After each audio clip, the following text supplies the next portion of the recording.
Now, let's take a look at what's making the headlines right now. And on the front page of the Star newspaper, Kenyatta men block DP Ruto trip to Uganda. Now, Ruto was on a tour on a private visit, was to fly out with several MPs.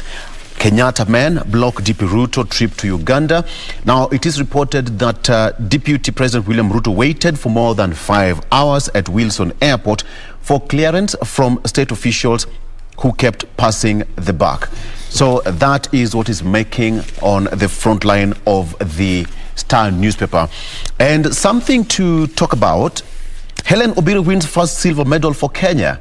And, you know, after doing the 5,000 meters final in Tokyo yesterday, and people are just elated because people never expected that Hellen Obiri would go to that far. The nation expected Hellen Obiri to bag the first gold medal for the country. But nonetheless, silver medal is a good one. I don't know what you think about this one, Jane. We need to stop trivializing a win. Yeah. It is a win for our country. She made us proud. She brought this home, so let's just celebrate her for what she did for us as a country. Exactly. And I think this is like a motivation to most of the athletes. You know, we have got several disciplines remaining, and we hope that they are going to do their best. I don't know how it's going to be, but let's just hope that the gentlemen and ladies in Tokyo, Japan will make the country proud. All right. ODM boss Raila's plan to rejuvenate strongholds, conquer new territories. I will give you more details later on, and how he's planning to start traversing the country together with President Uhuru Kenyatta. That is according to Right Honorable Raila Odinga. Now, there is this story here. Her killer killed her dreams too. Mother of slain woman speaks. Who are they talking about? They are talking about the slain woman, that is Wanjiru. Family suspects Wanjiru murdered by boyfriend over move to Qatar. And it's something that, again, at the top of the hour, we'll be having some of the religious leaders to just tell us what is happening in the country currently. I don't know what you can talk about this one, Regina and Doreen, because in the recent past, we've been reporting of cases of either suicide, murder, or just abductions. What's your take on that, Doreen? I think when it comes to that, especially when it comes to relationships, if it's not working, just leave, or let this person just go. Just have it in your spirit and in your heart to let it go. I don't think it does any good, because like we actually also had this similar conversation yesterday, and you were saying, if you end up killing this person, of what benefit is it? Yeah, they are gone, they are dead. So in what way does it benefit you? So if it's not working, just let it be. Exactly.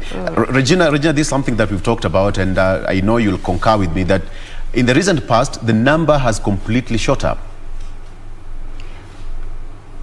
What is happening within the relationship setup is something that, has transcended whatever we had thought about, family and values. And this goes to values. Yeah. What values does Regina have as a person away from your partner? For you is life sacred. For you are children untouchables. But over the last few years, we have seen that all that has eroded. Yeah. People are ready to take someone else's life simply because they have been slighted. And I'm not trivializing the mistakes that spouses make or partners make within that relationship. I'm just saying life should remain priceless. But over the last few years, it has become completely, it's a price we can afford. Exactly. People think that it's something you can go over the counter and buy and go back home with it. You can do it. Like, it doesn't scare you that you're spilling blood, that you're taking someone else's life.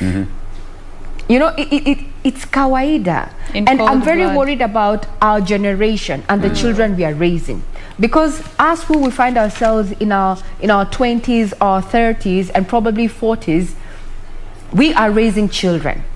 And unfortunately, the society is being enculturated to accept spousal murder or domestic violence, either to the men or the women. Yeah. What happens?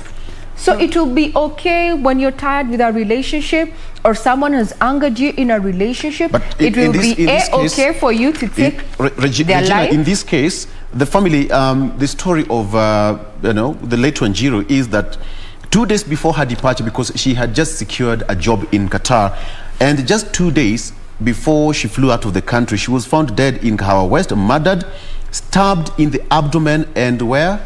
In the mouth. Like, for me, that is a crime of passion, just brutal. From even the wounds that she suffered. Crime of passion? Crime of passion. And I'm looking at it this way. I followed her story, especially on social media, and there was a lot of speculation. And I'd want to quote what the sister said. And when she was appealing for justice on social media, she was saying that the then boyfriend has actually killed her sister out of jealousy. And when I was reading through the comments, you know how people are harsh on social media? One character actually came out and said that you do not expect that a man has been taking care of you for this number of years and you want to fly out of the country and leave him high and dry. That's the kind of perception. So what happens to your dreams? Now, my questions, that's a good question to read, because I asked myself the same question. So what are your expectations when you come into this relationship? Let Jain respond to that question. Let Jain respond to that. Yeah, what happens to your dreams or other expectations? Jain. This goes to speak about how we communicate. Yeah. Because remember, Ray, we were talking about this, how we are quick to say what we don't want, but we don't say what we would like from a relationship. You get into a relationship and you just figure it out as you go. And then much later, when issues come up, you don't know how to handle them, because you did not even come into this relationship on the same page, wanting the same things and expecting the same things and being accountable to each other. It's the foundation. The foundation was just, we'll figure it out as we go. And that, I think, is one of the biggest problems that we have with relationships today. We don't communicate from the onset to know whether, there was someone who was saying, if God came down today and akasema you're marrying whoever you're dating, how comfortable would you be with that decision? Well, are you asking us, boyfriend or girlfriend? Maybe we need to ask that question. Doreen needs to answer that question. So would you marry the person you're dating? I need to hear the question. Right here and now. Doreen, ask the question to Doreen. Ask the question. Arange. Yes. Would you? Would I do what? If today was the last day on earth and our good Lord came down and said, today you're marrying whoever you're dating, would you be comfortable with that decision? I know people are not watching, not personal. For me? People are not watching. That was my question, Victor. Can I? Yes. All right, go ahead. I'll be very comfortable. Ooh. Why am I saying that? Because you see, Wambui, when you're actually talking about it, I was just thinking that the way you were saying from the onset, I think it's important. And yes, we need to be alive to the fact that sometimes things can change in terms of perhaps dreams, aspirations, and what it is you want to get in your life. But why don't you talk about these things? Because why would a boyfriend kill you because you want to pursue your dreams? Because you want to pursue your aspiration? Before I met you, I had my own vision also. I had what I wanted to achieve. So when I meet you, these are the things that we need to talk. If you're not comfortable, that's where we part ways. Just from that onset. So for me, I'd be very comfortable. It's a yes from Doreen. I'd want to hear from Jain, then Victor. And then you. No. Jain. If it was the last day on earth. Let me answer for Jain. Yes, Victor, come on. You can't answer for Jain. Just let her answer herself. This is a question directed to Jain. Okay, Jain, what's making the headlines? Victor. If Jain, this was your last day on earth and God actually came down and told you, know what? The person you're dating, you gotta marry them. That's what. Would you? Well, mimi ningetembea na Yesu. What does that mean? It will have been just me, myself, and I. Basically what Jain is saying, she's an unclaimed asset. Over to Victor Oloo. The gentleman in the... Don't you try and evade this question, because you asked all of us this question. So you have I will also be answering this question at the tail end of the program. No. So No. We're crossing over to Victor. And then to Regina. Okay. Of course, before you continue. To Victor. So if it was the last day on earth, and you had that ultimatum from the Alpha and the Omega, would you? For one students admitted... No, we can't do this way. We know they are admitted. They're going to be admitted for the rest of the week. Dodge. It's a yes or no. And it's a simple question. Well, this is it. Well, marriage is a journey. And you can never settle and say, this is it, and that's it. It's work in progress. You have to stop cultivate beating it. around. No. Yes or no. He's answering in his own way. I'm answering you. Okay. We will. I mean, it's a work in progress. You cultivate it on a daily basis. And by the way, I will marry the person. Save you. Let's save your relationship. Oh yes. Let's save your relationship because we don't want you to put you in a hard place. But okay. God akujisai. Oh yes, I would do the same. Oh, yeah. So why are you have to go all around like that? Hey. Now we're Regina. Now what about you? There's nothing like at the tail end. We are at the tail end right now. We are done with the newspaper Our review. producer and director, has said that this is a conversation that has elicited a lot of debate on social media, especially for those who are watching us live. Remember, you can catch us live on our various social media platforms. We have YouTube. We also have Facebook Live, and you can get further details. We are actually streaming live. So we're going to complete this conversation and bring it to a close on Thursday, where I give my response. All right. Okay. Let's come back. Ladies, let's come back Regina. to in the headlines. Let's come back.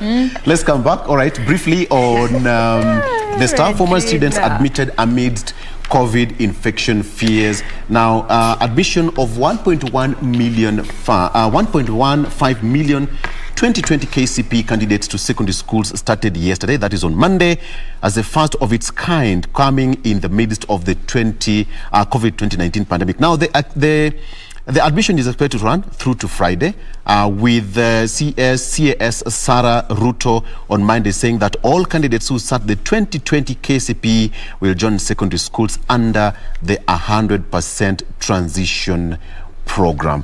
Let me just toss it to Jen to take a look on what's happening on the Daily Nation.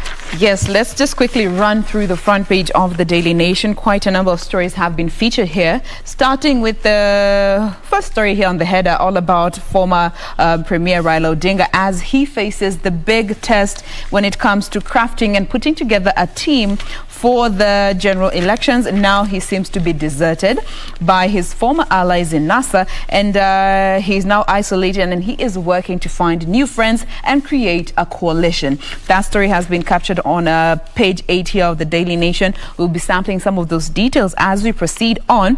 But moving to the next piece, which has been featured on the back page of the Daily Nation, this is in regards to the IMF reforms that have been adjusted here and there to allow some of the middle and low income countries to get more funding when it comes to loans in the fight against COVID-19. And Kenya is among these countries. We'll be giving you details in a bit. The main read here on the front page of the Daily Nation is in regards to why Deputy President William Ruto's trip was blocked. And just getting to some more details of this particular story is that there has been a lot of back and forth between the office of the Deputy President as well as officials from the office of the president, with office of the DP saying that this was a private trip that was planned way in advance, but looking at officials who have communicated with the Daily Nation, and mostly from the office of the president, they say that they did not give clearance to the office of the DP for him to be able to proceed with his trip because of security concerns, given he is second in command. We'll be giving you the details of how that has been captured here, because that is what they have said. And finally, Form 1 admissions bogged by fee wars. So many parents had to take their children to school yesterday. Some are going today, others will be going tomorrow. But thousands of Form 1 students trooped to schools in as much as so many parents are struggling to just find the fees to keep them in school, and especially looking at this fast term fees, which are always heavy. My goodness. And this story was also featured on the Daily Nation yesterday, and they were focusing on the bursary funds. All these and much more we'll be getting to as we proceed on with In the Headlines. Doreen. All right, coming to the front page of the People's Daily, we still have that story on school and admission, which happened yesterday, and we of course expect that to continue at least up until end of this week, with the main header that there was high turnout in terms of school admission, at least as of yesterday. We also have that story on the concerning the DP and what happened yesterday, where there was drama as Ruto was barred from flying to Uganda. Just continue to say that DP, who was traveling to Kampala on private business, was stopped by immigration officers and told to seek clearance from above.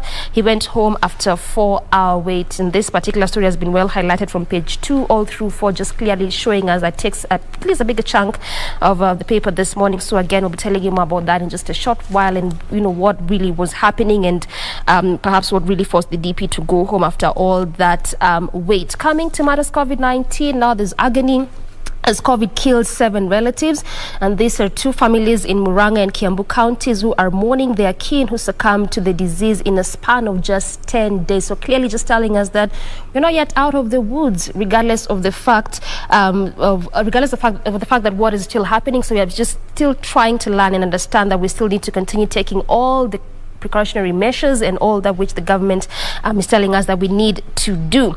Now, coming to Kenyan artists, at least now there's a reprieve for artists where there's a smile after new Skiza deal. So again, also I'm telling you what this entails for Kenyan artists and what this deal means for them. So how it's going to also change their lives there. Coming to what medics are now saying, at least in regards to matters vaccine, now they want the states to prioritize vaccination and health workers' safety. Just again showing us that this is still an ongoing tussle between what the medics want and perhaps what the government needs to provide for them.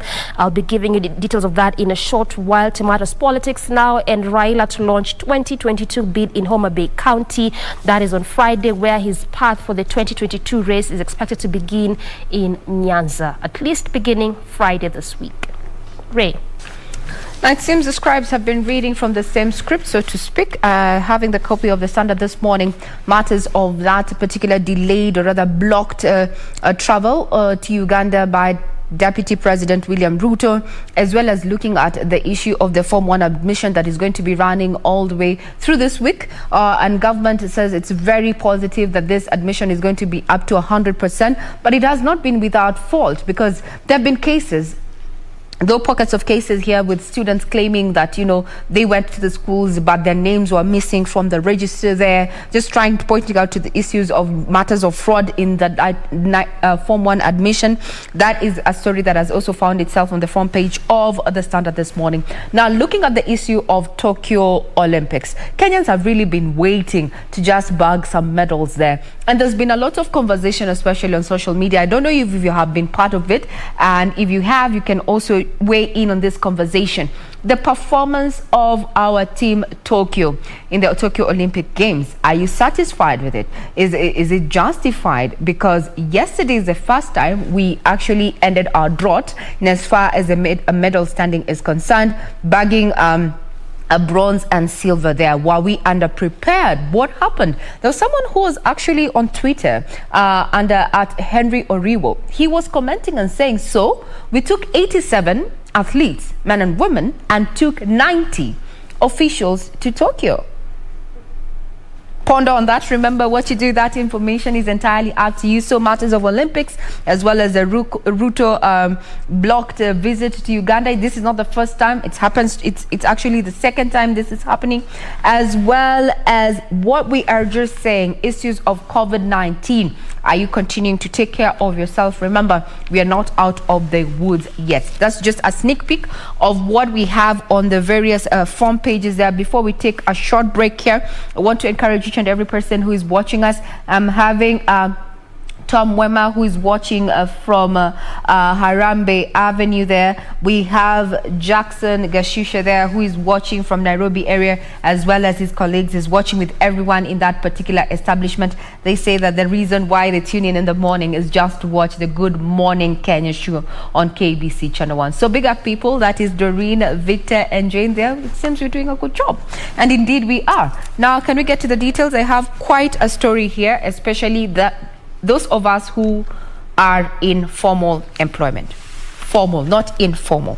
Now, it is unconstitutional to fire staff on probation at will. Get that, Victor, Jane, and Doreen? The top, make it drop. Oh, yes. It is unconstitutional to fire staff on probation at will. And this is according to a judgment that was made by the labor courts. Let me break it down for you. Now, a law allowing employers to kick out employees under probation without explaining why they were dismissing them is unconstitutional. So if you have been in probation, then all of a sudden you're out of a job, it's unconstitutional.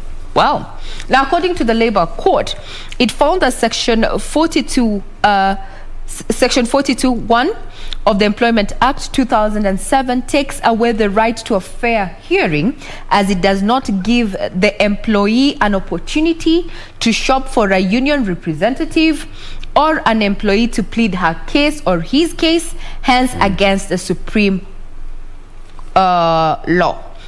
Now, this High Court ruling, or rather this Labour Court ruling, was made by a 3-judge bench composed of Justice Monica Mbaru, Joram Abu-Oda, and Lynette Ndolo. They observed that the section was discriminatory because apprentices and their indentured learners enjoy the benefits of other employees, but not employees under probation. If you want to follow up on what really actually what went down, you remember you can get further details on our website, that is www.kbc.co.ke. And this follows a court hearing dated as September 30th, 2015, where Mount Kenya University advertised for 3 positions. That is the head of occupational health, safety and environment, senior human resource officers, and the head of human resource organization and design. And the same year, the 7 were among those interviewed for the position, and they qualified. They were issued with letters requiring them to report in February 2016.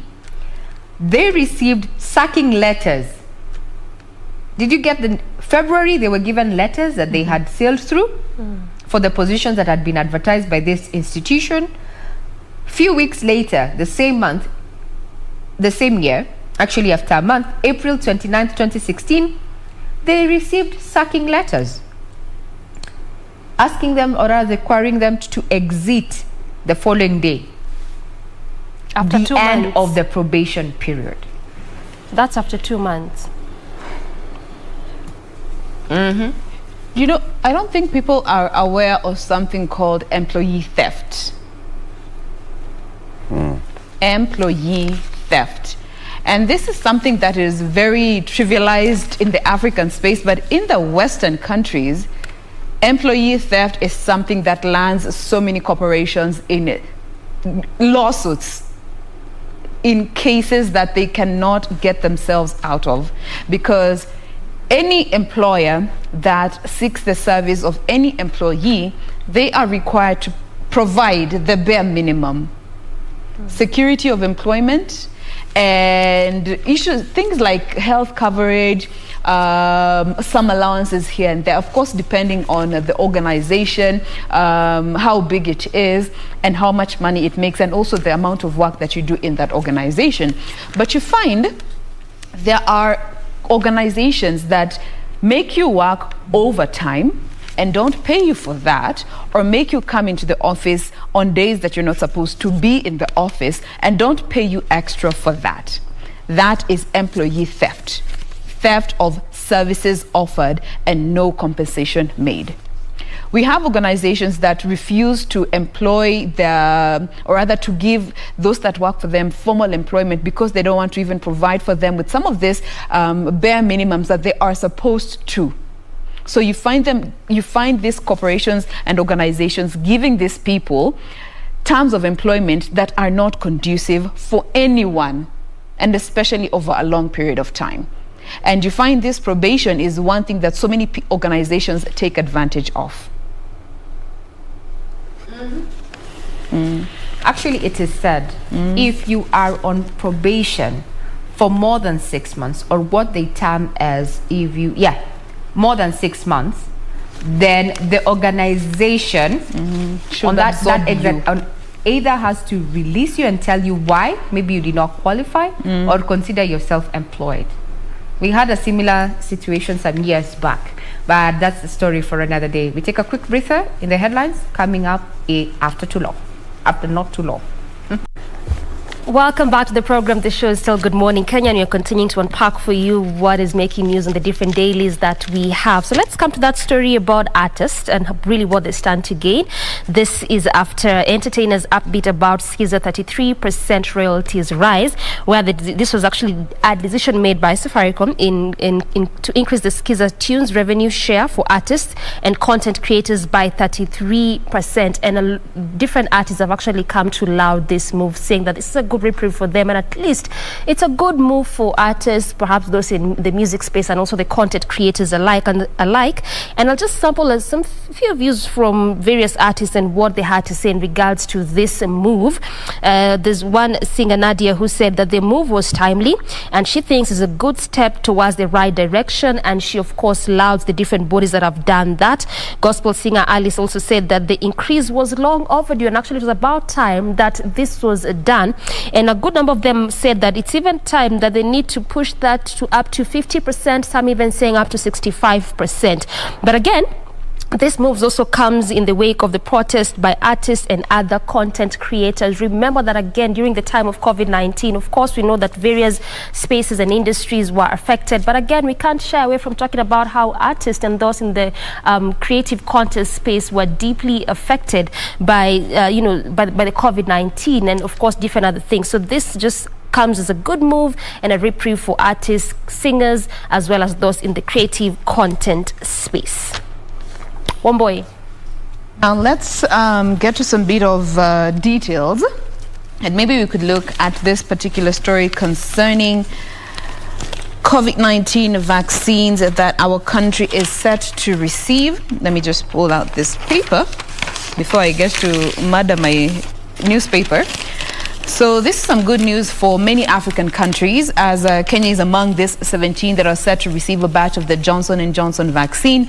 17 other countries, of course, in this particular lot, which include Angola, Botswana, Cameroon, Egypt, Ghana, Guinea, Lesotho, Mauritius, Namibia, Rwanda, Senegal, South Africa, just to mention but a few.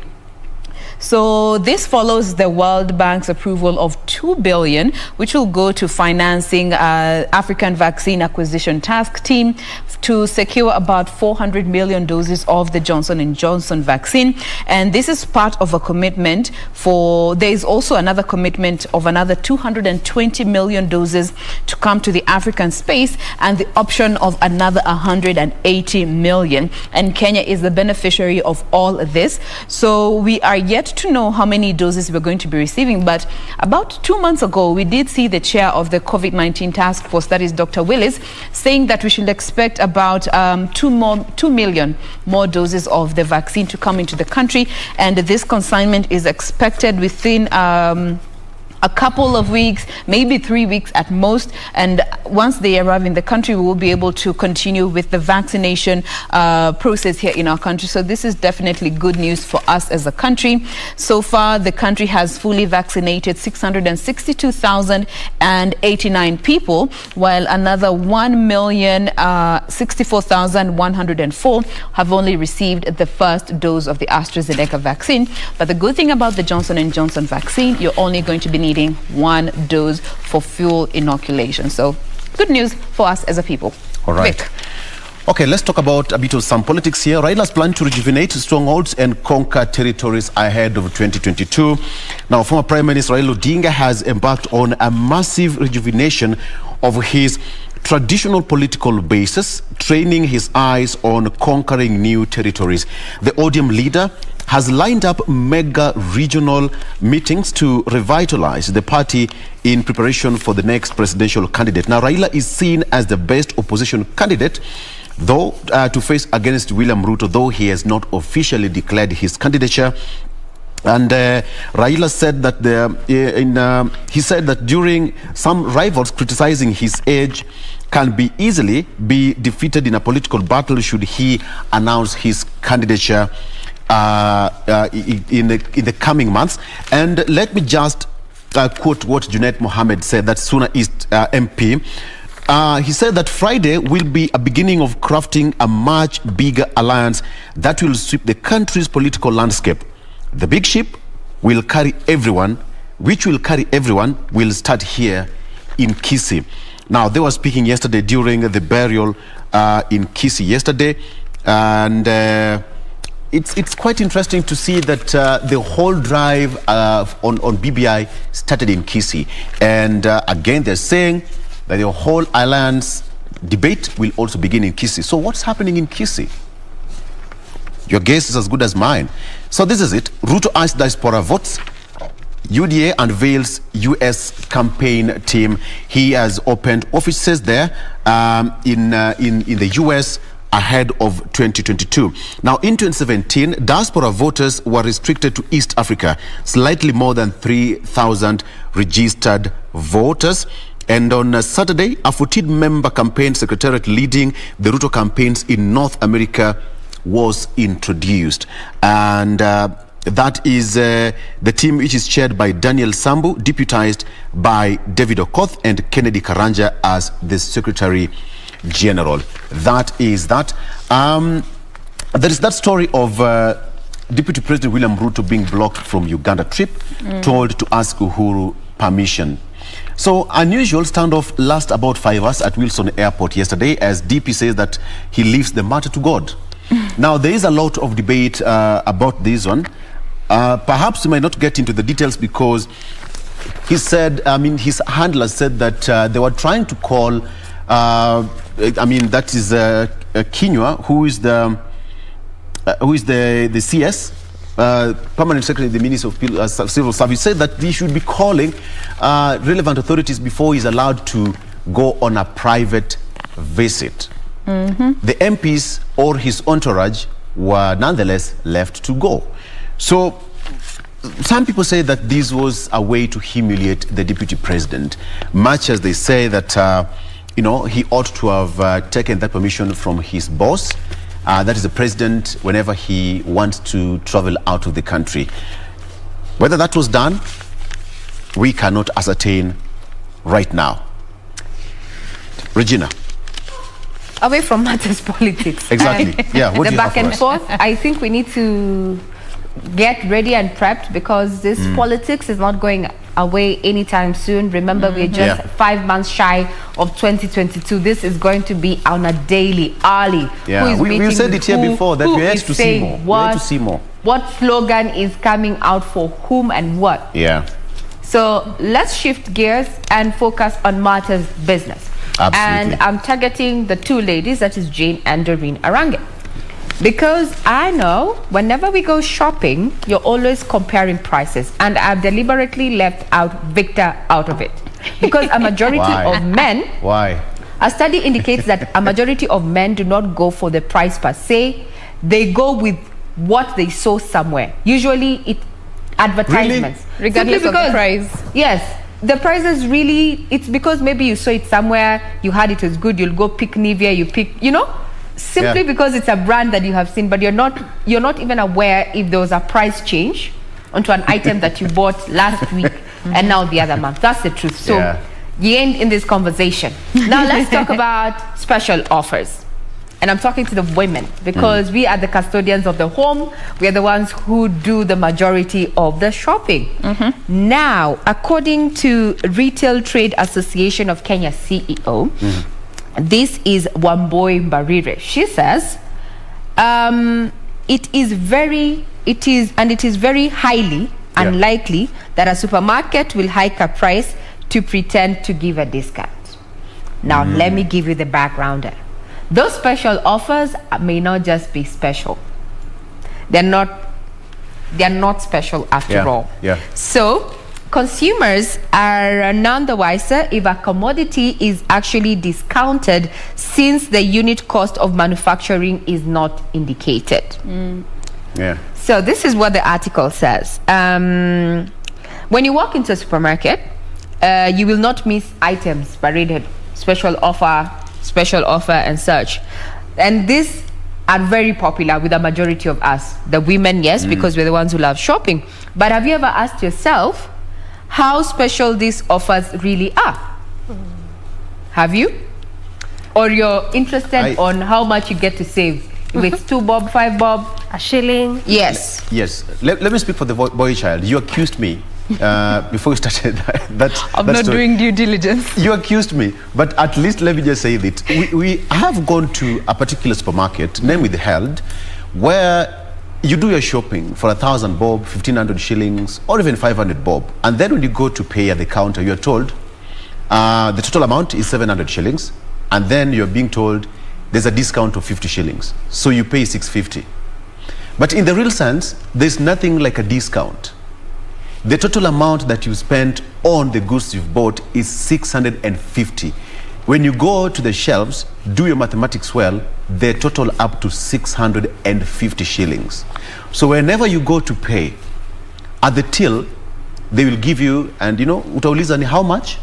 You say, and then it's like 700 shillings. But there's a discount of 50 shillings. There's nothing like a discount of 50 shillings. That discount of 50 shillings is a decoy to bring you back tomorrow and say, Jain supermarket is cheaper. But Regina supermarket is more expensive because they don't give me a discount of 50 shillings or a discount of 100 bob. Now, hold up. Yeah. You just butted into a conversation that we had told you to see. So you see, I do shopping. Regina chose violence today. You accused me falsely. Listen, this is quite something. And I want to take you back to some months ago when a certain retailer found themselves on the receiving end when it came to the Capital Markets Authority. They regulate unfair competition. So some suppliers were actually accusing this retail franchise of undercutting deals, as well as just edging them out of their would-be profits. There's something we call the manufacturing cost margin, right? Though in as far as I'm concerned, as well as the SCMA here, there's no actual law that says what you want to do as a retailer to that manufacturing cost. There's no law that says just how much discount you can give. Let me give you an example. So today we want to buy this mug here. So the manufacturing cost, I already know, I'm the retailer. So I decide, because I want my merchandise or to be popular among person XYZ, instead of actually selling it at 110, I sell it at 90 shillings. And I say it's a special offer. It doesn't mean I've not made my profit. Please let the consumer understand. It doesn't mean I haven't made my profit, but I have chosen to play, Exactly. some adjustments here and there. And remember, there's no law that says I cannot give a discount simply because Doreen supermarket on the other side is selling this particular mug from this particular manufacturer at amount 110. That was just an example. But then there's also another reason why we get some items on special offers. Maybe it's because it's a marketing campaign and such. And listen to this carefully, ladies. Maybe this retail outlet that you like so much is trying to do away with items that are almost expired. Wow. Most of the times. That was the gist of the story. So when you're shopping, just don't look at the price tag, look at the date of manufacture and the expiry date, then make that decision. Let me give you a tip whenever you go shopping, especially for your food stuff. How they arrange the items on the aisles, they put the items that are closest to expiry at the front. So if you want to get milk, bread, cakes, any pastries, things that have a short shelf life, go for the ones at the back. Always go for the ones at the back. Those are the freshest, and they have a longer shelf life. It's actually true. And also, when you're shopping, be sure to do the math as you go along. If you have the time to do that, by the way, write down your list. Ukichukua calculator yako, chukua calculator yako. Make sure what you are putting together is what you're going to get there. Victor, I'd want you to respond to this. When you go shopping, have you ever written a shopping list? Yes, I do. Or you actually carry a shopping list? And you calculate price as you go by? No, I don't do the I don't do the price lists, but then it's almost quite. You have the price estimates? No, not at all, because it might be 50 bob today and the next morning it's 52 shillings. All right. But I go for what I think is necessary. If you're going for cooking oil, go for that. I mean, it's basically that. It takes us back to our, business education. Way back in primary school, you avoid impulse buying. But this is us men. Yes. Men. I was about to make that demarcation. Exactly. This is us. Men are not good at impulse buying. A man will go to supermarket saying, I'm going to buy a particular brand of bread. That is what he's going for. And by the time he's going to leave that particular brand, going for the next one, he will have to ask that shop attendant, nani, mkona mkate hii ni ati hii hakuna. Then you see him, sasa. Sawa, santi. Okay, sir, thanks.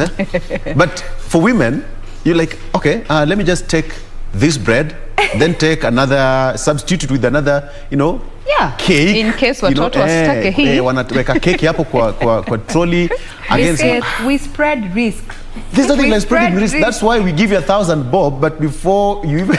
you can walk into a supermarket. Through the whole aisle. You can both walk into a supermarket with 1,000 bob. And the items you will come out with, and what I will come out with, so different. A man will walk into supermarket, just buy a loaf of bread. I will make the most of that a grand. Victor, I'd want you to answer, and maybe because you're the man here in this particular I'd want you to answer this question. And really, I've been seeking someone to give me clarity. Yes, yes.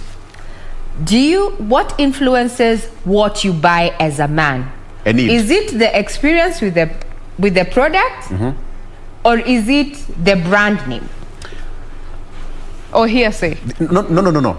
One, is it what you have experienced, or it's one, in business you have to create a need. So I'll buy something because I need it.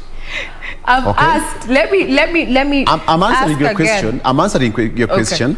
I will buy because I need it, not that I want it. Number two, I don't go for the branding because manufacturers are very smart people.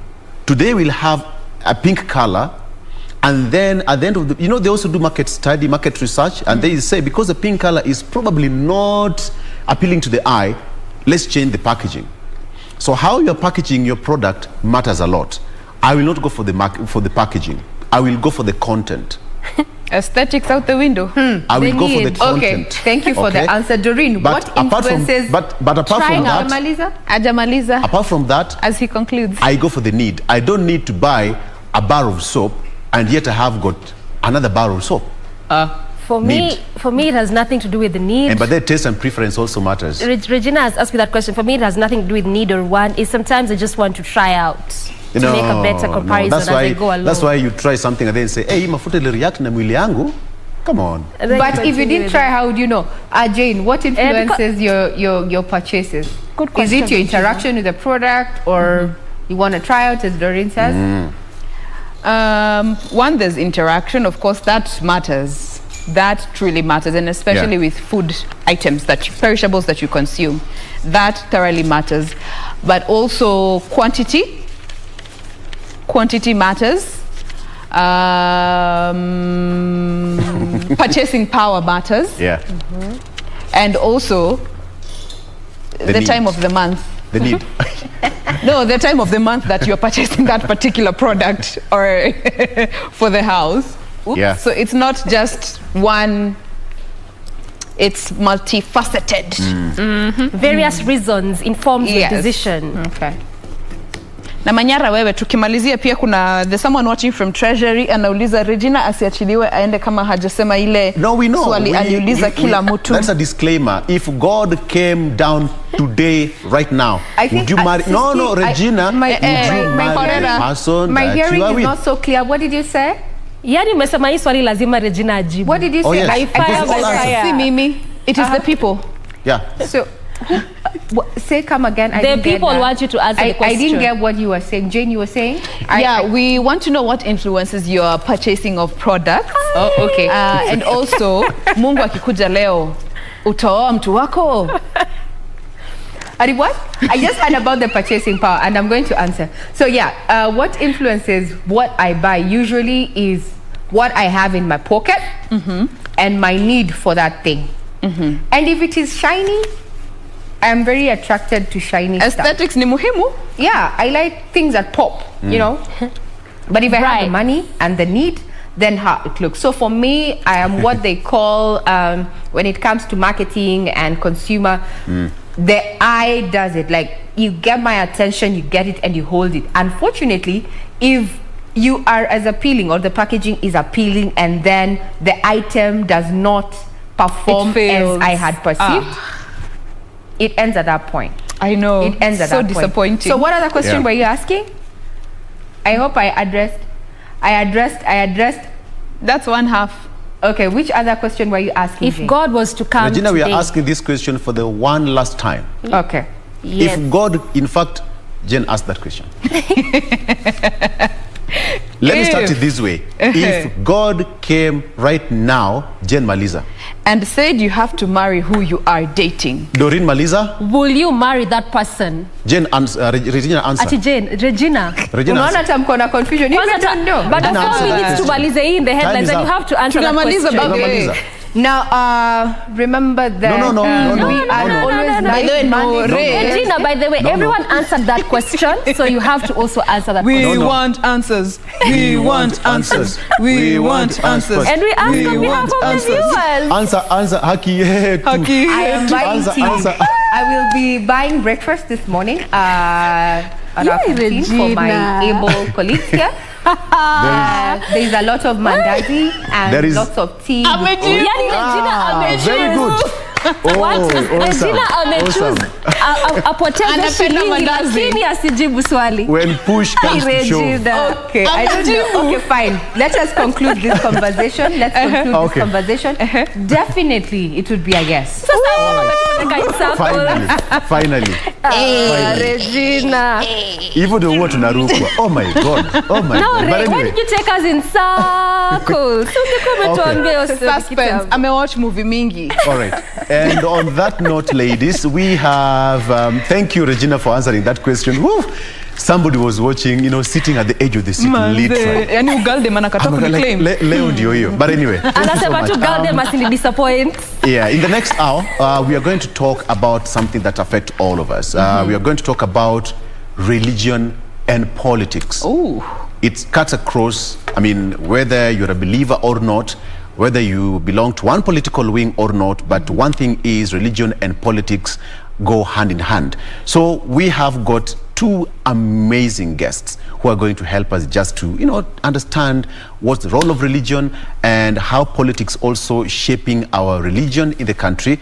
It doesn't matter which side of the religion you come from, but it all begins that you believe in some supreme being. That is coming up in the next hour.